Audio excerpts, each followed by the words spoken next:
Biz Robbimizni unga munosib bo'lmagan noloyiq narsalardan poklaymiz. Biz Robbimizni biror jihatga xoslashdan poklaymiz va unga oliylikni sobit qilamiz.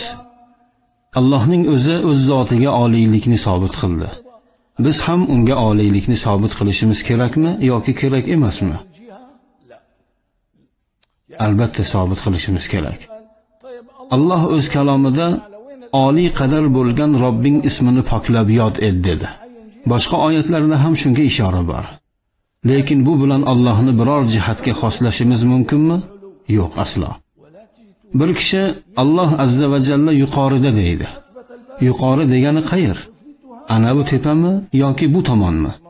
Allohga nisbatan shunday deb uni biror jihatga tayin qilishimiz joizmi o'zi? Yo'q, aslo. Sen Allohga uning o'zi sobit qilgan oliylikni sobit qilgin.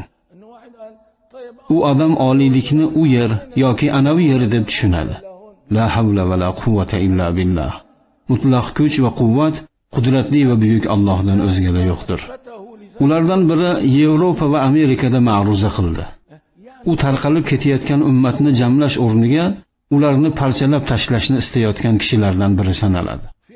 U biz Allohga oliylikni sobit qilishimiz kerak deb oliylikni jihat, ya'ni qaysidir tomon deb tafsir qilyapti.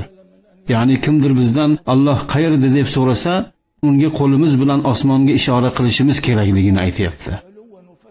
Kimdir bizga Alloh qayerda desa, biz Allohga uning o'zi aytganidek oliylik sifatini sobit qilamiz. Lekin u biz oliylik deganda yuqori osmonni tushunishimiz kerak deydi. Majlisda o'tirganlardan biri unga "Xo'p, yaxshi esayidim. Biz hozir yerning bu tomonidamiz. Siz oliylikni yuqorida deb aytayapsiz.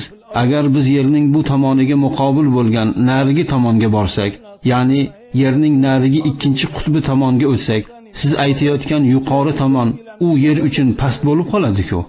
Endi bizdan kimdir Alloh qayerda deb so'rasa, biz unga pastni ko'rsatishimiz kerakmi? Shu aqlga to'g'ri keladimi? Shunday deyish mumkinmi?